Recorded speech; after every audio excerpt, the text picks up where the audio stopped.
becoming more imperative now. Everybody is looking for where they have comparative advantage. And in the States, comparative advantage lies in tourism.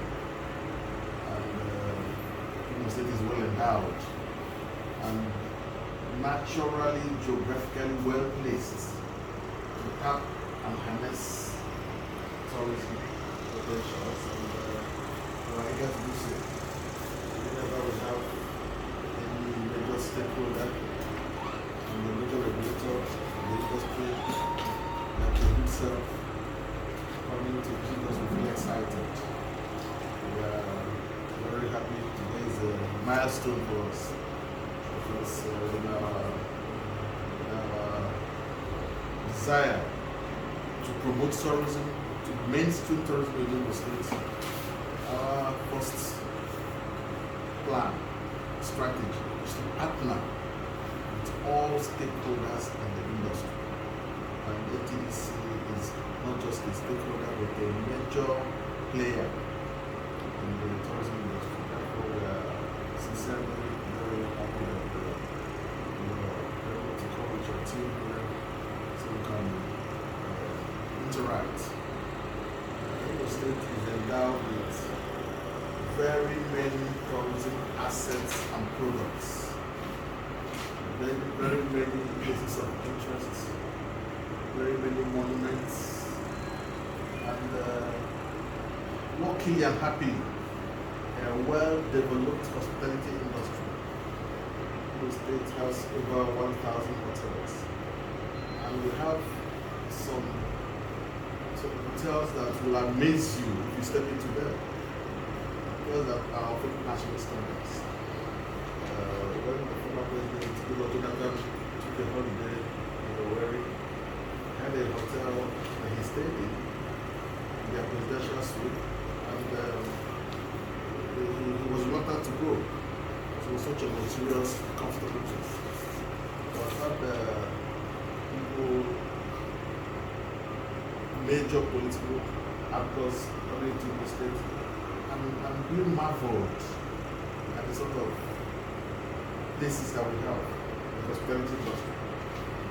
Unfortunately, much of our tourism assets are undeveloped or underdeveloped. And so this administration is looking at harnessing all these tourism assets, looking at developing our tourism products, looking at branding the state as a tourism destination, or as we say, as an irresistible tourism destination. Because when we did the SWOT analysis, we found out that we have it all. All types of tourism can thrive here. Educational institutions are about 15 tertiary, and not counting some private institutions. We have all sorts of for religious tourism, we have it all. We have old churches, we have oracles, we have shrines. And I'm told that some of them are very active. I go to church, so I don't know the shrines that are active, that's what I don't like. But if they say they're active, they may be active. But near my house, we worship the Lord. We have lakes. We have the phenomenal Buddha Blue Lake. We have the confluence of the lake. We have the two tributaries stay apart. One is brown in color, one is blue in color, and they don't mix. It's a sight to behold. We have the best golf course in Nigeria in terms of its scenic location, right by the lake. A lovely, lovely golf course. We have all kinds of Civil War relics in Oguta. We have Militu Boma at the Madonna High School. We have Civil War relics because Ojukwu quartered there for some time, the Republic there for some time before everything collapsed. And so when you go to that place, you still find another Ojukwu bunker, you still find the command headquarters, you find a lot of things. But all these things are just lying west. In Aerodizo, the building where Dr. Alvin Koku was watered during the war when he had to be secluded. That building, I went there about 2 weeks ago and it's in shambles. The building is still intact, but it's overgrown with weeds. That's where Dr. Alvin Kuku stayed. One of his wives stayed in my house for the duration of the war with their dog, a dog called Fluffy. That was very small then, and the dog was a play dog for everybody. The other wife stayed at NTDC. Some of our former chief justices lived in locations in Imo State. We have Abada Balek. Abada Balek is a phenomenon. But it's not harnessed. The list is counted, endless list. So what we are looking at is partner with the communities. We're not looking at government going to develop it as government projects. No. We are looking at partnership with the communities, autonomous communities, and specifically with the community where each one is located. So that when we make any investments there, we in collaboration with some other philanthropists in that community, and ownership will be vested in the community. So they can take care of it, try them at least weed it and sweep it and keep it clean. And so that when we make a tourist guide and people show interest in those communities, whatever comes out will be to the community. But the state will promote these places. And we are trying to create a tourism calendar. Already we noticed when we assumed office here that the list of hotels was not consolidated. There were several lists flying around. So what we have immediately done is to consolidate the list and put them in alphabetical order in one volume, and put them again in location order, location by location. So each local government will have arranged that arrangement in alphabetical order again. And for the over the metropolitan area,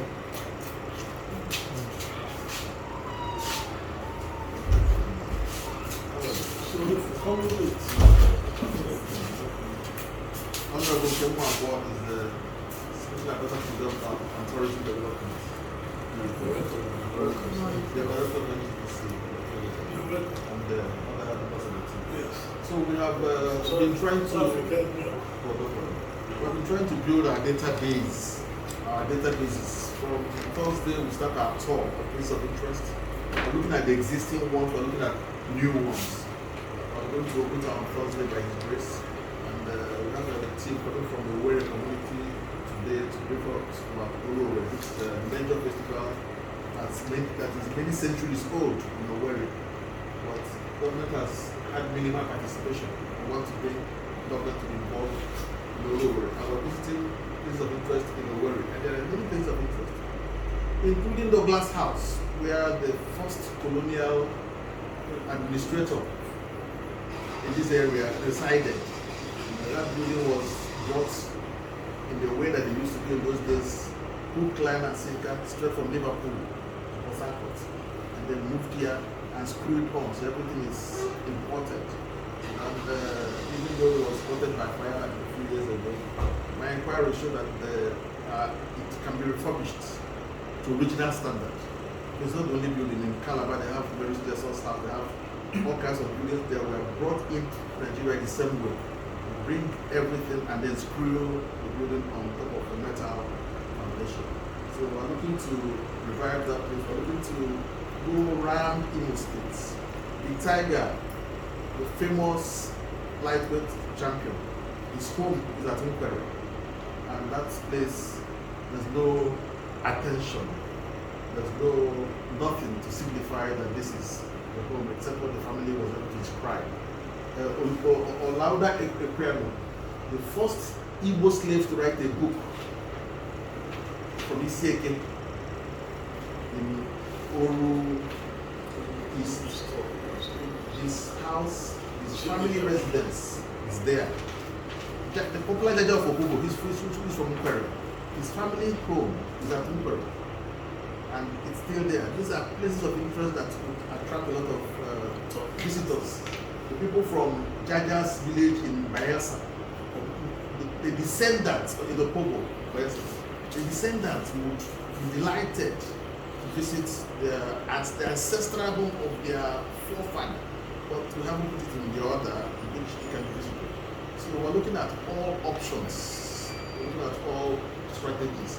We're also looking at training of stakeholders in the tourism industry, because we found that most of the hotels are operating with untrained staff. And apart from one or two seminars organized sparingly, there's no serious training. So we're looking at a very serious training regime, so that we can have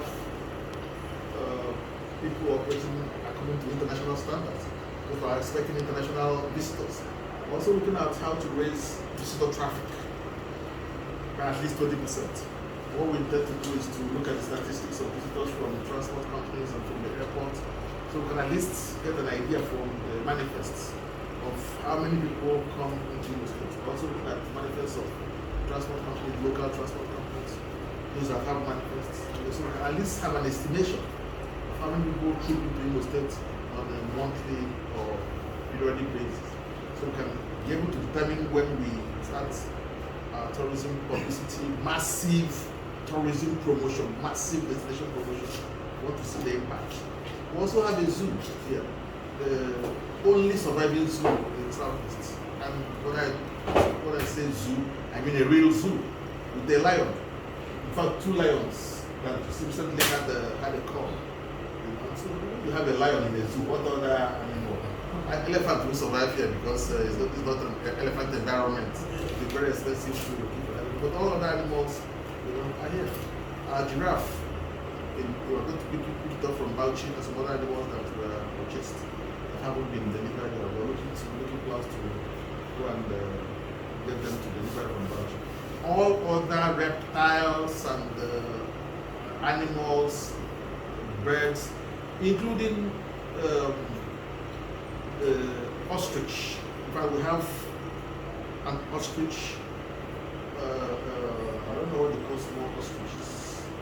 Well, my children say the children of ostrich. Yes. So we have plenty of them, because we have people in the zoo who are able to use artificial means to produce, to break the eggs, produce this, baby ostriches. We have full grown ostriches. I wanted to buy one to take to my country room and leave it to walk around there. But there was one kick from an ostrich can kill a man. It's not a pet bird, it's a giant bird. So I said, okay, they should look for peacock instead. We can look at the feather. But the point we're making is that we're also looking at how to create a market for young zoo animals that can be purchased. Because if we produce so many of them, we have 11 ostriches. We don't want all of them to stay here because they eat a lot. So we're also looking at how to make our own money at the zoo, make it self-sustaining. So in a nutshell, we're very serious about tourism. Very serious. His Excellency has told us to go all out to ensure that Imo State has a thriving tourism industry that will be the envy of all other tourism ministries east of the net. And so as we come today, we welcome you with both arms and open arms. And we say thank you for this visit, and we hope that at the end of this visit, you will have reason to come back to Imo State many more times. Welcome.